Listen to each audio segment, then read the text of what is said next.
Halo guys, welcome back di podcast Tahu Isi, podcast GKI PIK. Yang belum tahu dikasih tahu, yang sudah tahu diisi. Nah, hari ini kita juga masih di tema yang sama di seri Tahu Isi Pelayanan. Nah, kembali lagi sama bintang tamu yang kita udah pernah ketemu nih ya di episode berikutnya, Ko Surya dan Bro Rizko. Thank you, Kalau Bro hari Andi. ini gimana kabarnya? Baik, baik. Oke, kita masih mau bahas yang sambungan lah ya dari episode yang sebelumnya dari pelayanan. Nah, gue mau nanya nih sama kalian nih. Menurut kalian harus pilih nih ya, harus pilih. Jangan bilang dua-duanya. Lebih penting mana dalam pelayanan? Hati dan motivasi yang benar atau kompetensi? Menurut kalian mana? Jangan pilih dua-duanya. Menurut saya ya. Iya, boleh. Oke.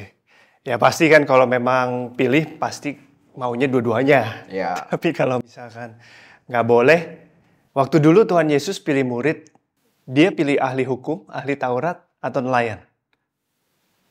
Nelayan. Kalau dipikir-pikir ya, zaman itu kan sebetulnya ada ahli agama juga, ada ahli hukum. Tapi kenapa ya Tuhan Yesus nggak pilih itu gitu ya, berkompetensi kalau dia bilang. Ini beberapa organisasi ya. Salah satu yang saya pernah dengar itu Navy SEALs. Ceritanya seleksinya paling ketat, paling berat gitu kan. Dia bikin tabel. Di satu sisi itu tentang performance, seberapa hebat performance-nya. Satu sisi lagi tentang trust. Jadi makin tinggi performance atau makin tinggi trust.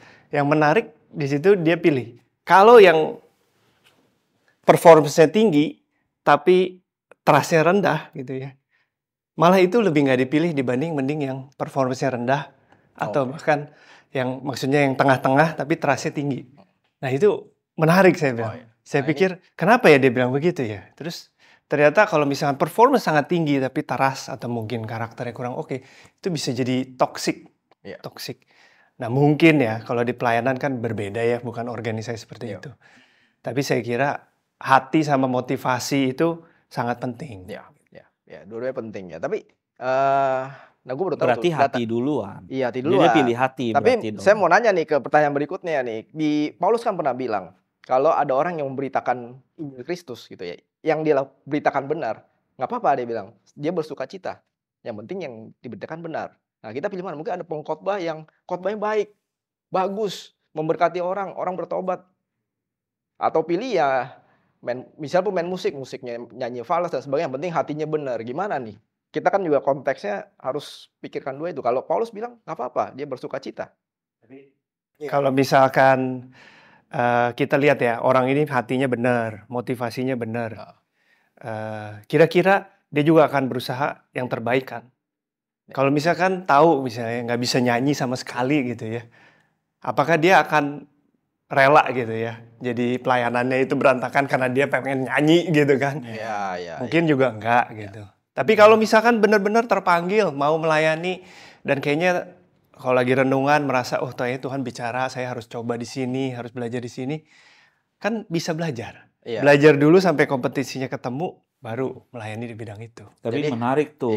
Tadi kenapa dia bisa berpikir bahwa saya harus menyanyi. Nah itu juga perlu ditanyain loh. Jadi selain hati juga perlu kesadaran akan kemampuan ya. Ya, maksudnya tadi pertanyaan ini justru menarik nih. Ini bukan masalah dia bisa apa enggak. Kenapa dia harus merasa saya baru melayani, tapi harus nyanyi pelayanannya gitu. Oke. Which is apakah itu berkaitan dengan kalau menyanyi itu tampil di depan? Sehingga perlu ditanya juga, apakah pelayanan itu berarti dia akan sangat merasa dia sudah melayani kalau dia udah di depan. Gitu. Jadi ini pertanyaan-pertanyaan ini harus dilanjutkan. Dari pelayanan itu yang perform itu baru pelayanan gitu ya. Iya, jangan. Sehingga kenapa udah suaranya fals dia masih ngotot misalnya gitu. Saya harus nyanyi gitu. Wah. Sebentar dulu gitu. Nah, ini ada apa gitu. Atau sebaliknya, kalau saya punya kemampuan ini, apakah saya harus pelayanan di sini juga? Lalu klaimnya saya punya hati nih untuk melayani. Di misalnya paduan suara, misalnya jadi worship leader gitu mungkin misalnya. Atau sama tuh, tadi menarik ya bilang. Misalkan saya jago nyanyi banget nih gitu kan. Saya pokoknya pelayanannya ini saya mau tampil di depan gitu ya. Dan saya merasa semangat lah kalau nyanyi gitu. apakah harus melayanannya di bidang itu? Lalu ini sih yang saya pikir mungkin sulit ya. Saya sendiri juga kadang masih bergumul. Maksudnya kadang-kadang godaan atau motivasi terselubung itu kita sendiri mungkin nggak aware gitu ya. Kadang kita mungkin mencari sesuatu tanpa sadar gitu. Justru ini kayaknya penting kalau dalam pelayanan ya topiknya. Perlu ada teman seiman yang bisa bantu ingetin, kasih tahu gitu. Kadang kita nggak lihat, kita mungkin berbuat salah tapi kita nggak sadar gitu. Nah itu yang... Itu ya, misalnya tadi contoh kasus itu ya, wah dia sangat skillful dalam menyanyi. Tetapi pasca kali ini bukan dia yang worship leader. Dan dia merasa ada something di dalam diri dia. Kenapa kok saya bukan dipilih? Saya bukan orang yang dipilih. Kenapa junior saya yang jadi worship leader? Dan dia mulai ada kegelisahan itu dan mulai kemudian merasa apakah saya tidak dianggap lagi, apakah saya nggak diterima, atau mungkin saya waktu lalu pernah melakukan kesalahan apa, atau mungkin pemimpin ini ya yang bidang ibadah nggak srek lagi sama saya, atau bagaimana. Nah ini yang perlu dieksplor sebetulnya. Gitu. Jadi tadi kita lihat ada dua hal yang ekstrim ya, yang kita gambarin ya. Yang satu nggak bisa nyanyi ya, dia nggak kompeten lah di dalam pelayanan itu, tapi dia merasa dia yang harus begitu. Nah di sini di sisi yang lain ada seorang yang sangat kompeten, tapi dia merasa gelisah karena dia tidak dipakai di dalam bidang itu, dia digantikan lah. Nah ini ada problem sebetulnya dengan apa yang terjadi inside di dalam dirinya ya. Sebetulnya terutama tentang mungkin ya tentang relasi dia dengan Tuhan bagaimana dia juga memahami makna pelayanan itu ya sebetulnya ya. Kadang awal-awal masih paham bro, udah berjalan dengan waktu ya. Nah setelah mengalami banyak jam terbang, pengalaman apa itu kita bisa bergeser. Apalagi setelah mendapat pujian dari orang dan pengakuan orang, wah nyanyinya bagus gitu ya. Jadi balik lagi kita harus memproses dan mengecek hati kita terus-menerus ya dalam pelayanan ya.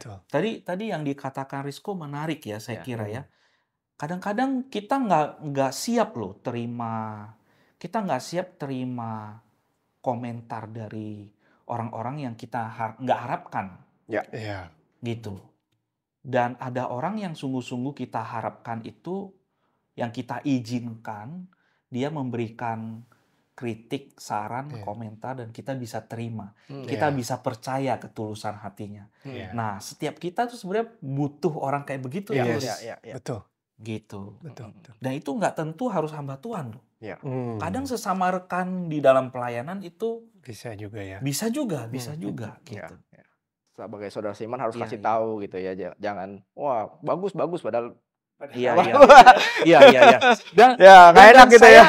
Dan saya nyaman ngomong misalnya dengan Andi, kenapa ya saya kok merasa kali ini bukan saya ya loh yang disuruh, bukan saya yang dipilih jadi worship leader nih di Paskah nih. Kenapa ya gitu. Saya merasa something wrong happen with me gitu loh. Jadi nah, saya bisa ngomong ke kamu gitu apa adanya. Yang mungkin saya nggak bisa ngomong ke orang lain gitu. Saya setuju sih. Kita mesti jujur ya. Apa yang kita rasakan itu jangan dimatikan terus rasa ini nggak perlu seperti ini. Kalau kita ada rasa seperti itu, kita perlu teman untuk ngomong kenapa ya seperti itu. Dan iblis suka loh pakai momen-momen itu untuk menjatuhkan kita. Iya, apakah itu di blow up gitu ya? Bentuknya lebih kepada kebencian gitu ya, kekecewaan yang terlalu mendalam, atau ya itu bisa sampai bahkan meninggalkan pelayanan ya. Memang dampaknya ya menarik ya. Kadang-kadang tadi dibilang ada iblis atau ini bisa terpengaruh sih. Misalnya kita lagi down, nanti pemikiran-pemikiran itu bisa kadang spiraling down gitu ya, pikiran negatif gitu. Kenapa saya nggak dipakai lagi? Kenapa saya nggak diajak? Oh mungkin dia nggak suka sama saya. Padahal kalau udah ngobrol gitu sama teman-teman yang lebih fresh perspektifnya, Ya memang sebenarnya nggak ada apa-apa. Cuma kebetulan aja mungkin jadwalnya nggak pas gitu, atau mungkin nggak dikontak gitu ya. Nah memang si junior itu juga butuh butuh pelayanan untuk dia upgrade ya, untuk dia growing gitu.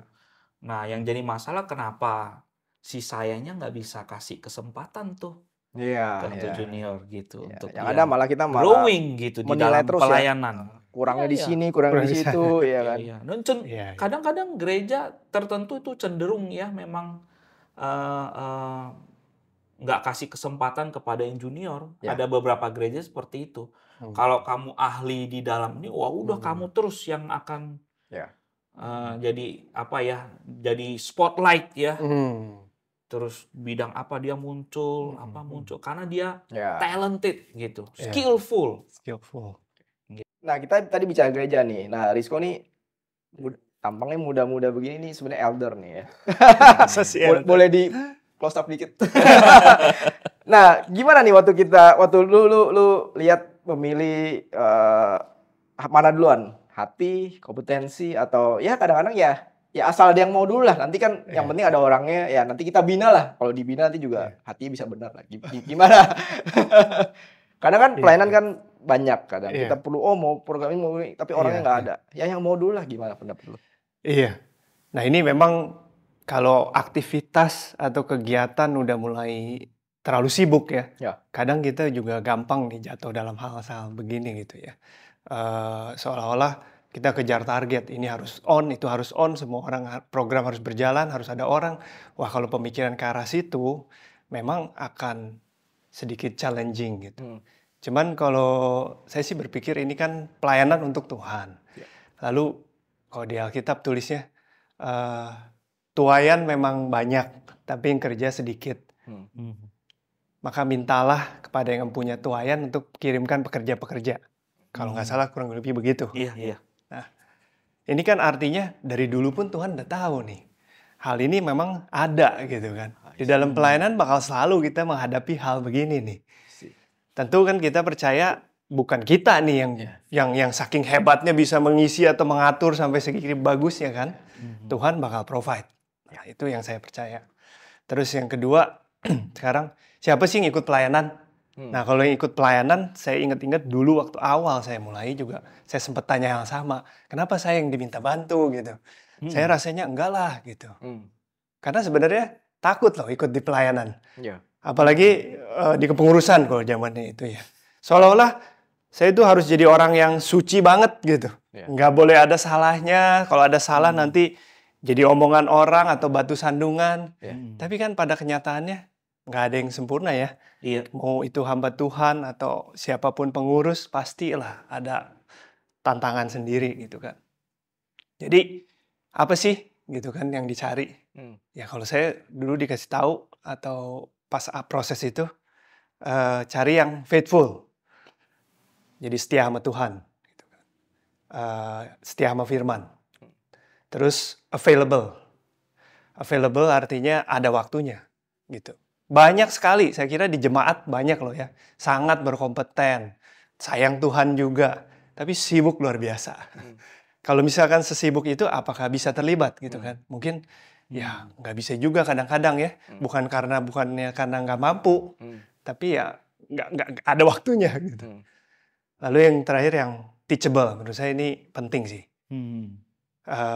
Mau belajar, mau dibentuk gitu kan. Dan Tuhan kan bisa bicara melalui berbagai hal ya. Bisa dari teman pelayanan, bisa dari Alkitab.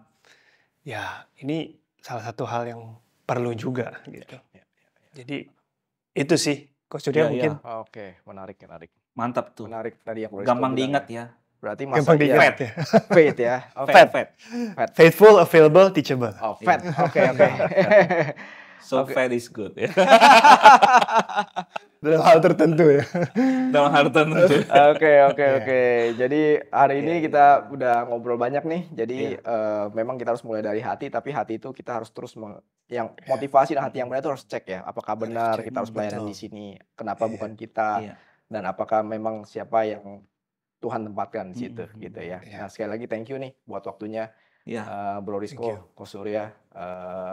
buat teman-teman juga yang dengerin, thank you banget udah dengerin. Kalau kalian pengen denger podcast yang menarik, yang dengan tema-tema yang tidak kalah keren dan menariknya, kalian bisa subscribe ke YouTube kita GK Epic atau Spotify Tahu Isi. Nah, buat kalian juga kalau ada pertanyaan atau ada topik-topik yang menarik yang pengen dibahas di podcast ini, kalian boleh kirimkan ke email podcast.gkepic@gmail.com. Oke, itu aja, kita ketemu lagi di episode berikutnya. Thank you. Thank you.